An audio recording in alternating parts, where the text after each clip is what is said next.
Masyarakat harus tahu bahwa HRS dalam status sebagai korban. HRS tidak mempunyai kasus yang dalam konteks yang sekarang ini. Kasus-kasus yang lama itu sudah selesai. Kesalahan itu bukan kepada HRS, tapi kesalahan itu kepada masyarakat. Jadi kalau misalnya seperti itu, maka masyarakat harus ditangkap. Nah itulah. Maka kemudian tidak ada alasan untuk HRS ditangkap. HRS demi hukum harus dilepaskan, sehingga demikian HRS demi hukum gugur semua tuntutan-tuntutan yang diajukan oleh penyidik Mabes Polri atau penyidik Polda Jaya. Nah, dengan demikian maka diharapkan HRS bisa kembali kepada masyarakat, kembali kepada kelompoknya, dan bisa menjadi seorang negarawan, seorang bapak bangsa untuk memimpin masyarakat ini, khususnya umat Islam. Kita akan melaksanakan penyekatan terkait dengan FPI yang akan ke Jakarta.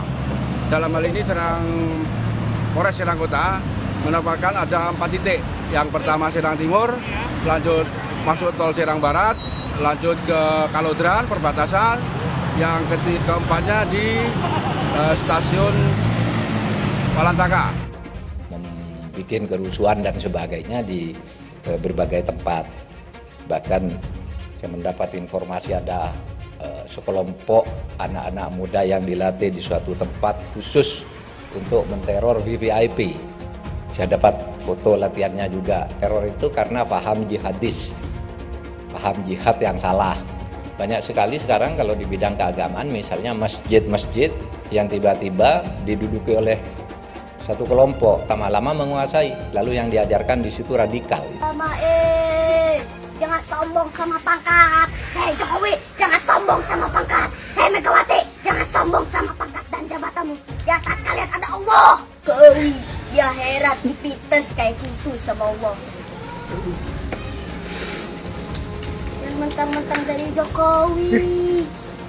Peteng peteng ambil marisnya doang, pada para demonstran ya. Nanti para demonstran itu dilewatkan ke gelodok, dilewatkan ke tempat-tempat sentra ekonomi. Nanti kelompok perusuh akan membumi hanguskan. Berhentilah kalian itu, wahai penguasa, bertindak kejam, memfitnah terhadap ulama dan umat Islam. Nanti kalian akan bertanggung jawab. Kalau sudah mati baru tahu rasa nanti kalian.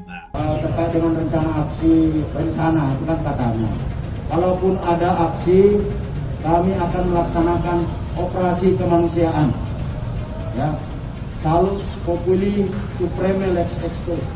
Keselamatan masyarakat itu menjadi hukum yang tertinggi. Umat, ini adalah sebuah keprihatinan sekaligus rasa marah kita atas ketidakadilan yang dipertontonkan berulang-ulang. Kita ingatkan kepada pihak yang berkuasa, keadilan itu ada hak azas bagi setiap manusia. Kita masih bisa bersabar atas kesejahteraan yang masih jauh, tapi kita tidak mampu bersabar melihat ketidakadilan yang berulang-ulang. Kami menuntut kepolisian segera melepaskan HRS dari tahanan. Dan sebagai gantinya, kami yang tercantum di bawah ini siap menjadi penjamin. Tentunya ini menggambarkan bahwa TNI Polri sangat solid. TNI Polri seperti saudara kembar yang tidak pernah bisa dipisahkan. TNI Polri siap untuk menghadapi tantangan, gangguan, ancaman, termasuk hambatan apapun yang mengganggu persatuan dan kesatuan bangsa. Apapun juga yang menjual agama atau menggunakan agama untuk memecah belah umat, itu harus segera dibereskan. Karena agama itu dijual, dipolitisasi untuk politik. Itu yang nggak boleh terjadi. Ujaran penggal kepala, apa itu bukan ujaran yang membahayakan? Dan sekarang kalau memang dia betul-betul ulama dan imam yang betul, dan bukan imam abal-abal, kontrol dong umatnya. Mengontrol umat saja nggak mampu gitu loh. Nggak boleh sekali lagi ormas mengalahkan negara. Negara harus mengalahkan ormas. Dan percayalah, sebagai penutup, kalau Anda menjolimi saya, yang Anda lawan adalah Tuhan yang Maha Kuasa, Maha Esa. Dan saya akan buktikan satu persatu dipermalukan nanti. Terima kasih. Ditangkap di Borgol, di penjara. Serahkan senjata. Baik, Kita akan bawa senjata, kita serahin. Kita serahkan sebagian senjata kita. Kita simpan sebagian yang lain untuk jaga-jaga, sudah. Kira-kira jelas tidak? Nggak bisa, saudara. Kami tidak akan biarkan mereka tidur tenang sampai mereka lari gelombang semut. Wah, dia ngomong, Habib, musuh punya pistol, kita nggak punya. Iya. Kadang-kadang intelnya SD nggak lulus sih. Betul? Betul? Kalaupun mati, cuma 6 orang yang mati. Sisanya 1000 yang punya pistol habisin. Kita tantang mereka untuk perang melawan kita. Kau pakai parang, kita pakai parang. Kau pakai bedil, kita pakai bedil. Kau pakai granat, kita pakai granat. Kau pakai amunisi, kami juga punya amunisi. 7 hari, 7 malam, pecah perang. Tidak mau diajak revolusi akhlak. Sudah saatnya umat akan melakukan jihad untuk kembali memerdekakan Indonesia, saudara. Takbir, takbir, takbir, siap revolusi. Jadi kalau ada ulama yang ngomongnya kasar, ulama bukan itu, bukan ulama. Ada satu jenderal bicara di televisi, ditanya apa sih ciri teroris? Apa dia jawab? Ya, ciri teroris itu yang menerapkan syariat Islam. Astagfirullahaladzim. Maka saksikanlah, hei dunia, hei jin dan manusia, saya adalah termasuk golongan terorisme. Habib Rizik, nopo yang terhormat Gus Dur yang selalu menyebut saya teroris lokal. Gus Dur itu buta mata juga buta hati. Gus Dur menyatakan bahwa FPI harus bubar. Tapi alhamdulillah dengan pertolongan Allah, 4 bulan kemudian bukan FPI yang bubar, tapi Gus Dur yang bubar, jatuh dari kekuasaannya. Ya Habib, kita jadi kalau jadi presiden aja nggak bisa bubarkan FPI, bagaimana sekarang mau bubarkan FPI? Boleh nggak Habib menghina orang lain? Nggak boleh. Masa punya darah Rasulullah kok menghina orang, kan nggak pantas. Solusi akhlak. Sementara penyampainya ini akhlaknya tidak bagus. Saya meyakini kalau kemudian polisi melakukan itu tentunya mempunyai bukti yang bisa dipertanggungjawabkan. Selama itu dilakukan, saya pikir bukan kriminalisasi ulama. Hari ini orang menafsirkan Al-Quran sesuai dengan kepentingan masing-masing. Bahkan lebih celaka lagi adalah kepentingan politik masing-masing. Tidak ada kriminalisasi ulama, tidak ada. Yang dikriminalisasi adalah mereka-mereka yang memiliki kesalahan. Presiden tidak minta maaf, menteri tidak minta maaf, kami akan ajak umat Islam rame-rame turun, kita demo kepung istana presiden supaya tidak kurang ajar. Takbir. Presiden goblok, udah menteri agamanya saudara sesat, kurang ajar, korinya dajjal, istananya menjadi istana iblis. Kalau saya ajak turun kepung istana, siap tidak? Siap tidak? Takbir. Kalau ikut Pancasila Bung Karno, sila ketuhanan dipantat saudara.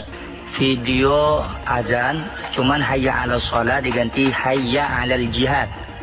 Jadi nanti yang jawab Allahu Akbar ataupun hayya 'alal jihad juga. Anda tunggu sekarang Bang Riz. Hayya 'alal jihad. Hayya 'alal jihad. Seumur hidup saya belum pernah lihat ada orang adzan kok kayak gitu. Adzan kok seruan untuk sholat diganti seruan untuk jihad. Nah, ini sesuatu yang sangat bertentangan ya dengan ajaran Nabi Muhammad SAW. Kalau ada sesuatu ya selesaikan sesegera mungkin. Jangan dia ditunggu sampai meningkat. Tadi kan ditunggu sampai meningkat. Sebenarnya dari dia datang pun sudah ada pelanggaran kan. Dari awal itu sudah seperti itu. Ya, baliho juga sesegera mungkin turun dengan. Tidak ada sedikit pun niat untuk melakukan tindakan-tindakan di luar konstitusi. Tidak ada imajinasi untuk melakukan pemberontakan apalagi. Kenapa Habib Rizik dijadikan musuh? Copot segera Pangdam Jaya. Jadi kalau tentara dan polisi nggak bisa menegakkan hukum di sana, nggak berani untuk menangkap para pelaku, suruh pakai BH sama rok. Saya mau tanya, namanya kita ganti jangan? Jadi apa? Jadi apa? Teriak yang serempak, lebih keras, Lebih kompak. Jokowi kita ganti namanya menjadi Jokodok, sudah. Setuju? Siap turunkan Jokodok. Siap turunkan Jokodok. Siap lengserkan Jokodok. Takbir. Siap turunkan Jokodok. Apa pantas odok mondok di istana? Siap keluarkan dari istana. Siap lengserkan. Takbir. Siap serbu istana. Siap serbu istana. Siap ambil alih kekuasaan. Takbir. Kalau besok terjadi lagi peristiwa penyerangan terhadap umat Islam, saya minta kepada umat Islam tidak usah nunggu pemerintah, bunuh semua pendeta yang terlibat, saudara. Takbir. Berani bunuh pendeta-pendeta radikal, berani habisi Kristen radikal. Takbir. Berani, tegar, dan berani. Pelanggaran itu ditindak sesegera mungkin. Dalam waktu kurang dari 24 jam, Pemprov DKI menegakkan aturan. Artinya yang melanggar ya harus ditindak. Itulah yang kita lakukan. Kalau ada satu gambar binatang, terus ditulis Habib Rizik, berarti itu menghina saya sebagai binatang. Walaupun itu gambar bukan gambar saya, saudara. Itu penghinaan kepada Nabi alaihi salatu wassalam. Boleh kita menghina Yesus mereka. Apa boleh kita menghina Tuhan mereka? Yang menghina Nabi, menghina Islam, menghina ulama, proses, betul. Kalau tidak diproses, jangan salahkan umat Islam kalau besok kepalanya ditemukan di jalanan, saudara. Takbir. Takbir. Siap bela Nabi. Siap bela Nabi. Siap mati untuk Rasulullah. Takbir. Kita doakan Habib Rizik, Allah Ta'ala panjangkan umur, jadi pemimpin insya Allah di Indonesia. Yang kedua, Allah pendekkan umur Megawati Jokowi. Al-Fatihah. Ada lonte hina Habib. Lonte ikut-ikutan ngomong, lonte hina Habib digagak polisi, ditangkap enggak, dijagain, jangan-jangan minta jatah kali.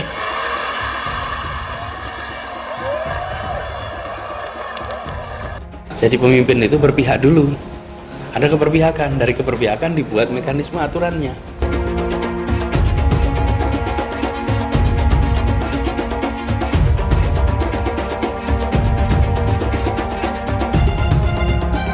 Maka konsekuensinya kita bisa menyaksikan lonjakan kasus seakan kita kembali ke bulan-bulan sebelumnya.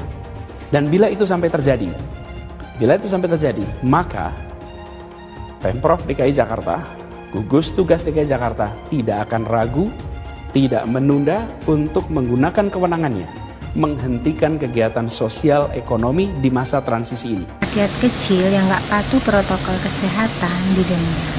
Giliran ada yang bikin kerumunan, ribuan orang berkali-kali dibiarkan. Ada yang dari luar, gubernurnya malah sowan. Kenapa takut? Padahal tegas itu yang dirindukan kami, rakyat Indonesia. Gubernur goblok. Berpotensi besar untuk melarikan diri. Itu yang nggak boleh kita lupa tuh. Untuk segera ditahan. Karena sudah berulang kali selalu mengulang-ulangi penodaan agama, ditambah berpotensi untuk melarikan diri. Pancasila Soekarno, ketuhanan ada di pantai. Anak Tuhan dari mana? Kalau Yesus anak Tuhan, bidangnya siapa? Besok di seluruh wilayah Indonesia kami katakan bahwa padahal dia minoritas. Dia mulai tahu pertama kafir, kedua goblok. Kitab Bible Kristen itu bohong. Saya bukan mengatakan Bible Kristen fiksi. Bible Kristen itu palsu. Karena di salib itu ada jin kafir. Haleluya. Saya nggak pernah mundur untuk kebenaran, keadilan, kejujuran, dan peri kemanusiaan. Gue nggak pernah mundur. Dan gue nggak pernah takut juga sama lu. Siapapun yang rasis, gue akan hadapin. Gue bilang. Karena rasis itu dia berperi kemanusiaan. Kalau saya ditanya dulu kan, kamu nyesel nggak statement kamu di Pulau Seribu sehingga masih masuk penjara? tidak menyesal. Karena saya mengatakan kebenaran. Spesial promo eToro di akhir tahun berlaku hanya dari tanggal 16 Desember sampai tanggal 31 Desember. Kalian akan dapatkan cashback $50 dan kelas trading. Silahkan cek di kolom deskripsi untuk lebih detail atau di kolom bio. Hai teman-teman, saya mau memperlihatkan transaksi saya hari ini lakukan trading di eToro. Ini bukti transaksi saya untung $4.500 US, itu sekitar 68 juta rupiah. Semua keuntungan bisa saya dapatkan dengan fasilitas copy trading di eToro. Kalau saya bisa, kalian juga bisa guys. Oke, itu yang mau saya tunjukkan. Like video ini sekarang juga dan gunakan link di kolom deskripsi, maka kalian berhak dapat bonus kalian. Promo ini ada masa waktunya, jadi jangan ketinggalan. Bukan cuma itu saja, transaksi tidak dikenakan fee, baik itu investasi saham, trading forex, komoditas, bitcoin, dan lainnya. Kalian bisa melakukan transaksi berapa kali pun atau unlimited trading. Dan tidak ada fee sama sekali. Jika transaksi di tempat lain sudah berapa fee-nya. Setelah nonton video ini, ayo bergabung dengan eToro hari ini, gratis dan tidak ada minimal deposit. Pastikan kalian menggunakan link di kolom deskripsi untuk mendapatkan welcome bonus. Kalian bisa menggunakan bonus $100.000 di akun virtual untuk latihan. Bukan cuma itu, kalian akan dapat kelas trading online gratis senilai 3 juta rupiah atau $200 jika kalian deposit di bulan ini. Jika ada pertanyaan atau bantuan mengenai pendaftaran ataupun promo kelas trading, bisa langsung hubungi WhatsApp, cek di kolom deskripsi atau di kolom bio. Selamat menonton guys, enjoy!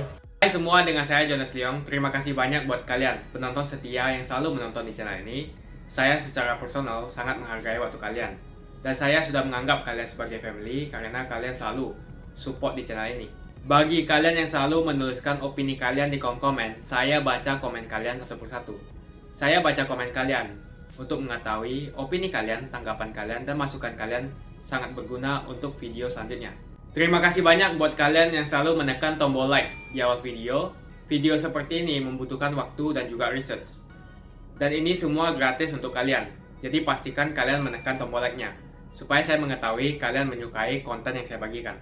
Ketua Harian Komisi Kepolisian Nasional, Kompolnas Benny Mamoto, mengungkapkan sebuah data rahasia yang hanya dimiliki oleh Kompolnas. Dalam data tersebut, Benny mengatakan terdapat sebanyak 37 orang mantan anggota FPI yang tergabung dalam kelompok Jamaah Ansarut Daulah atau JAD dan Mujahidin Indonesia Timur atau MIT.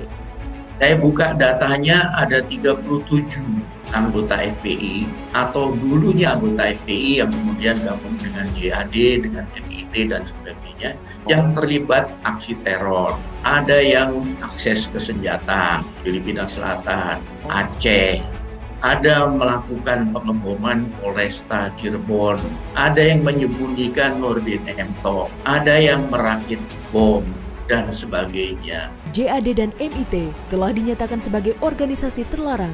Hal itu dikarenakan keterlibatan mereka dalam sejumlah aksi terorisme di Indonesia. Menurut pengakuannya, bahwa data tersebut ia dapat atas kapasitasnya sebagai Kepala Pusat Riset Ilmu Kepolisian dan Kajian Terorisme di Universitas Indonesia, di mana data-data tersebut memang minim diungkap ke publik. Data-data ini memang belum banyak dipublikasikan ke media massa. Ini sudah melalui proses hukum, sudah divonis lewat pengadilan, sehingga ini sahih sekali datanya. Maka Benny pun memberi masukan kepada pihak kepolisian agar berhati-hati dalam menghadapi kelompok FPI. Sebab menurutnya hingga kini masih ada anggota aktif FPI yang pernah membantu mantan teroris Nurdin M-Top menyembunyikan diri sewaktu menjadi buronan polisi. Bahkan ada yang masih aktif menjadi anggota FPI, menyembunyikan Nurdin M-Top di Pekalongan dan sebagainya. Nah, inilah fakta yang kemudian kita harus ekstra hati-hati.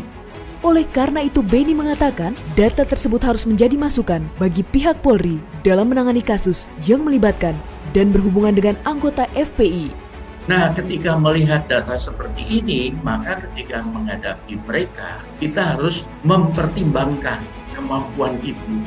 Mereka yang mengawal pasti dilatih, pasti dibekali, tidak hanya pelatihan, tapi juga perlengkapan. Nah, inilah yang membuat aparat harus ekstra hati-hati. Bukan rekayasa, bukan pembentukan opini tertentu. Fakta yang sudah terungkap dan itu sudah melalui proses hukum.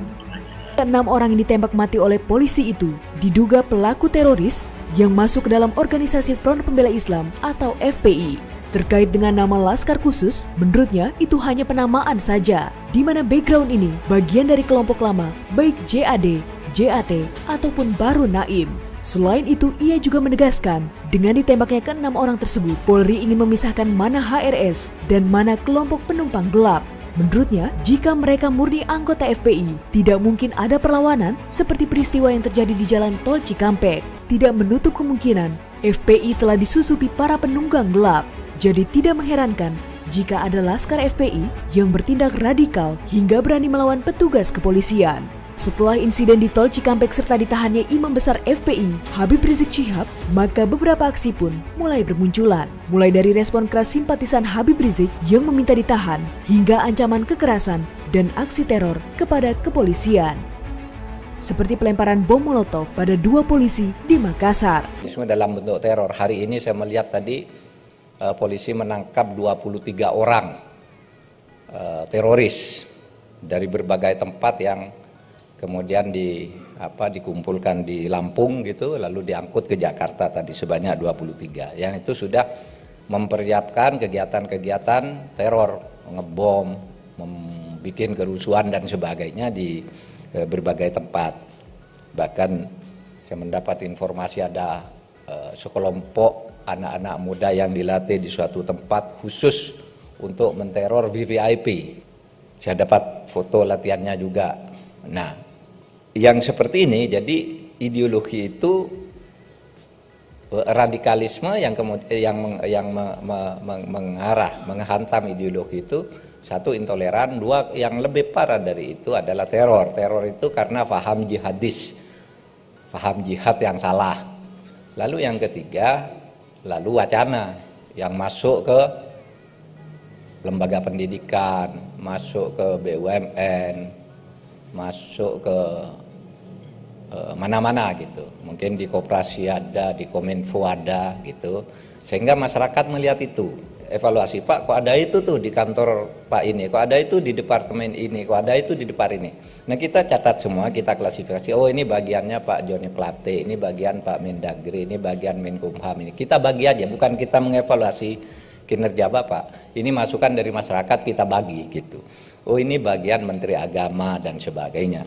Karena misalnya banyak sekali sekarang kalau di bidang keagamaan, misalnya masjid-masjid yang tiba-tiba diduduki oleh satu kelompok, mula-mula ikut makmum, lalu kalau imamnya kosong sholat, lalu tiba-tiba terus bikin pengajian, terus semakin lama semakin intens, lama-lama menguasai. Lalu yang diajarkan di situ radikal, itu banyak sekali gitu. Itulah sebabnya kita himpun temuan-temuan ini. Terkait dengan rencana aksi, rencana itu kan katanya, kalaupun ada aksi, kami akan melaksanakan operasi kemanusiaan. Ya, Salus Populi Supreme Lex Exto, keselamatan masyarakat itu menjadi hukum yang tertinggi. Jadi sudah ada undang-undang tentang kekarantinaan, kesehatan, ada undang-undang tentang wabah penyakit menular, ada perda, ada pergub, dan ada instruksi daripada gubernur, seruan dari gubernur. Itu nanti akan kita laksanakan dalam bentuk operasi kemanusiaan, ya. Sehingga akan kita laksanakan 3T, sehingga kerumunan-kerumunan tersebut bisa terkendalikan. Jangan sampai nanti di antara kerumunan itu ada yang positif sehingga menularkan kepada yang lain. Kasus klaster Petamburan, klaster Tebet sudah membuktikan bahwa kerumunan itu sangat berbahaya untuk terjadinya penularan. Jadi kami akan melaksanakan operasi kemanusiaan. Pak Kapolri, tapi beliau sedang ada di luar kantor. Kemudian kami pokoknya ingin ketemu siapapun wakilnya, kemudian dibawa ke divisi humas.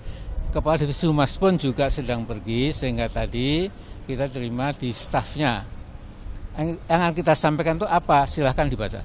Kami sebagai anak bangsa sangat prihatin atas kehidupan berbangsa dan bernegara saat ini, khususnya pasca kepulangan Habib Muhammad Rizik Syihab atau HRS. Pemerintah membangun stabilitas nasional guna mewujudkan cita-cita bangsa dan negara. Sangat disayangkan yang terjadi adalah sebaliknya, timbul kegaduhan secara meluas dan berkepanjangan. Tampaknya hal ini disebabkan oleh berkelanjutan pemerintah melihat langsung jutaan orang simpatisan penerima HRS datang dari berbagai wilayah Negara Kesatuan Republik Indonesia menyambut kepulangannya ke tanah air.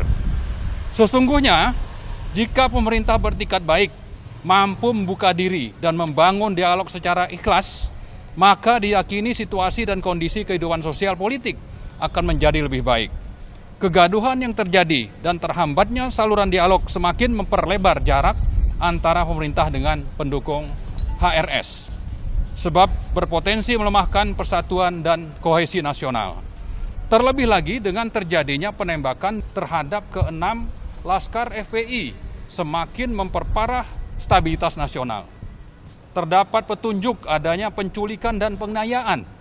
Ke-6 Laskar FPI tersebut bertugas mengawal imam yang mereka cintai beserta keluarga mereka untuk kepentingan beribadah dan sejatinya turut serta dalam pengajian subuh keluarga. Dengan demikian, kami yakin mereka gugur sebagai syuhada. Dalam hal ini kami menilai seluruh sila Pancasila telah diabaikan oleh oknum-oknum kepolisian. Tindakan tidak berperi kemanusiaan yang menyelenyapkan nyawa anak-anak muda secara brutal tidak dapat dibenarkan dan tidak ada alasan penghapus pidana.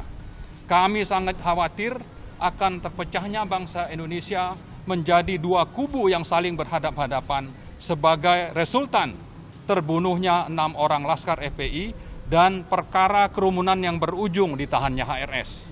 Tidak dapat dipungkiri, pihak kepolisian terus-menerus mengklaim kebenaran, di sisi lain pihak FPI serta pendukungnya selalu dipojokkan dan diposisikan sebagai pihak yang salah. Untuk meredakan situasi yang semakin panas dan tidak kondusif, serta demi tegaknya hukum dan keadilan, maka dengan ini kami menuntut kepolisian segera melepaskan HRS dari tahanan. Dan sebagai gantinya, kami yang tercantum di bawah ini siap menjadi penjamin. Segera dibentuk tim gabungan pencari fakta atau TGPF yang independen, bebas dari pengaruh dan tekanan pihak manapun, guna mengusut tuntas kejahatan HAM berat dan tindak pidana terorisme atas terbunuhnya 6 orang Laskar FPI. Mengajak seluruh anak bangsa untuk terus mengawasi, mengawal, dan ikut mengadvokasi secara intens seluruh proses penuntasan tragedi kemanusiaan tersebut. Bahwa tindakan pembiaran, rekayasa, dan penggelapan atas proses penuntasan tragedi kemanusiaan ini sangat berpotensi memicu kemarahan rakyat, sehingga dapat menimbulkan huru-hara dan perlawanan sosial yang meluas. Wah, dia ngomong, Habib, musuh punya pistol, kita nggak punya. Kadang-kadang intelnya SD nggak lulus sih. Bisa menegakkan hukum di sana, nggak berani untuk menangkap para pelaku, suruh pakai BH sama rok. Besok tentara dan polisi yang kalau anak Tuhan dari mana? Kalau Yesus anak Tuhan, bidangnya siapa? Besok di seluruh wilayah Indonesia kami katakan bahwa orang-orang Bali di berbagai wilayah kami kumpulkan, kami pulangkan ke Bali. Pancasila Soekarno, ketuhanan ada di pantat. Presiden goblok. Udah menteri agamanya saudara sesat, kurang ajar, korinya dajjal, istananya menjadi istana iblis. Hai teman-teman, kalian sudah membuka akun untuk melakukan investasi atau trading? Jika belum, membuka rekening di Toro gratis loh. Bahkan cuma butuh 5 menit saja. Cepat dan simple. Dan semua bisa dilakukan secara online. Sampai saat ini ketika kita mau melakukan investasi saham atau trading forex, kita masih menggunakan cara yang kuno. Seperti kita menelpon banker atau broker yang melakukan atau mengeksekusi transaksi kita. Tapi apakah kalian tahu di Toro kita membeli saham atau forex, kita cuma login, lalu memilih apa yang kita mau, lalu masukin angka berapa banyak yang ingin kita beli, lalu tinggal klik. Sesimpel itu. Sampai saat ini kita bingung mau investasi saham luar negeri, trading forex, komoditas, dan cryptocurrency di mana tepatnya. Kita bisa transaksi semua trading ini di Toro. Di Toro merupakan one-stop shopping. Sampai saat ini kita membayar fee di setiap transaksi kepada banker atau broker. Setiap kita melakukan transaksi jual beli, biasanya kita dipotong fee oleh platform kita. Kalau dalam 1 bulan kalian melakukan transaksi 1 kali, mungkin tidak terasa. Coba kalian melakukan trading sebanyak 100 kali. Sudah berapa fee-nya? Misalnya kalian membeli saham Google dengan fee per transaksi $10. Jika kalian membeli saham Google 10 kali, maka fee transaksi sudah $100. Belum lagi kita akan dikenakan fee ketika kita menjual saham itu. Itulah sebabnya saya memilih eToro, karena tidak ada fee sama sekali. Saya ulangi, di eToro tidak ada fee sama sekali ketika kalian melakukan transaksi. Dan yang kedua, kalian bisa melakukan unlimited trading atau trading sebanyak apapun. Ya, kalian bisa melakukan trading 10 kali, 100 kali, 1000 kali dalam sehari tanpa dikenakan fee. Jadi berapa banyak uang yang kita hemat dari fee saja.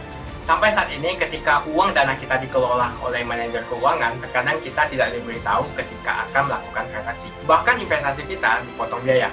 Dan kita dibikin bingung karena kurangnya transparansi. Kita juga bingung memilih investasi manajer yang bagus untuk mengelola investasi kita. Alhasil, investasi kita bukannya untung malah rugi. Bahkan yang lebih ekstrim, kita tertipu oleh manajer investasi yang ilegal. Tapi apakah kalian tahu di eToro ada fasilitas yang namanya copy trade, di mana kita bisa menduplikasikan investasi atau trading yang dilakukan oleh trader profesional. Semua data terbuka dan transparan dan kita bisa melihat performance sampai 10 tahun yang lalu. Dengan fasilitas ini, kamu tidak usah lagi menelpon manajer keuangan kamu untuk melakukan trading. Atau pusing investasi kamu merugi dikelola oleh manajer keuangan. Di eToro kita bisa memilih investor profesional yang sesuai dengan yang kita sukai. Dan di eToro banyak sekali profesional investor yang keuntungannya di atas 50%.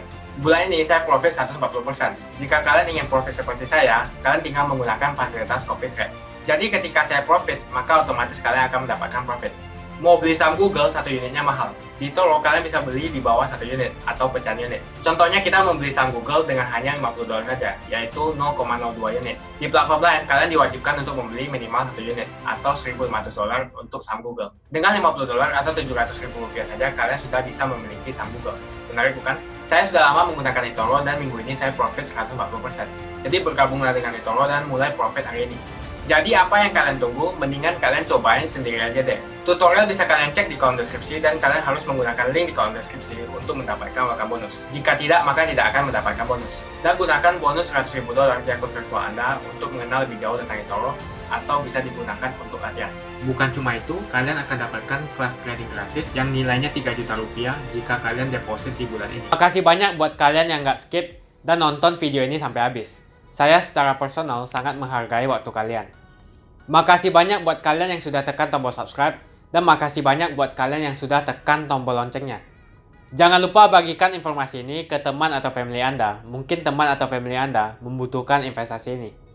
Oke guys, sekian dulu dari saya. Jangan lupa follow Instagram saya di @johannesleongofficial untuk kata-kata motivasi setiap harinya. Bagi kalian yang termotivasi nonton video ini, ayo like video ini dan subscribe di channel ini. Dan buat kalian yang sudah subscribe di channel ini, jangan lupa tekan tombol loncengnya supaya kalian mendapatkan notifikasi setiap kali saya upload video. Hai teman-teman, terima kasih banyak buat kalian yang sudah menekan tombol join atau sudah bergabung di channel YouTube Jonas Leong. Ini adalah salah satu feature dari YouTube di mana kalian bisa mensupport channel Jonas Leong untuk lebih semangat membuat konten-konten lainnya. Apa kelebihan ketika kalian join membernya Jonas Leong? Yang pertama, kalian akan mendapatkan badge atau tanda khusus untuk kalian semua, seperti ini. Kita mulai dari new member, 1 bulan, 2 bulan, 6 bulan, 1 tahun, dan juga 2 tahun. Jadi semakin lama kalian berlangganan dengan membershipnya Jonas Leong, maka badge Anda akan berevolusi menjadi lebih bagus dan menjadi lebih baik lagi. Yang kedua, kalian bisa menggunakan banyak emoticon yang bisa Anda pakai, seperti ini. Jadi kalian bisa berekspresi menggunakan emoticon yang sudah saya sesuaikan untuk kalian semua pendukung Jonas Leong. Tentu saja ada perbedaan antara orang yang belum membership dan sudah. Dari segi tampilan nama yang di-highlight dan juga logo di samping nama ketika Anda komen. Dan juga komen kalian akan lebih sering saya reply dan juga akan saya pin atau feature di setiap video. Buat kalian yang tidak bisa ikutan atau bergabung membership, tidak masalah. Karena dengan Anda menonton dan juga subscribe channel YouTube Jonas Leong, dengan cara like dan juga komen channel YouTube Jonas Leong, itu sudah cukup untuk mensupport channel Jonas Leong. Ini adalah feature di mana kalian ingin mensupport channel YouTube Jonas Leong secara lebih lagi. Oke teman-teman, terima kasih banyak untuk support yang kalian berikan kepada channel YouTube Jonas Leong.